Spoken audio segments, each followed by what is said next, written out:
Grabe talaga ang lamig dito. Napakababa ng ulap.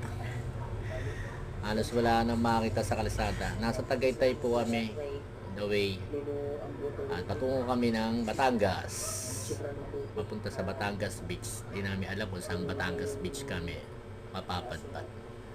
Nauna na yung mga anak ko ron, si Leslie, si Frank, at si Bunsong NJ. Nag-commute sila kami nakamotor. Ingat-ingat po kayo sa pagdadrive. Napakababa po talaga ng ulap dito at napakalabo ng kalsada sa hamog o pag. Ingat po.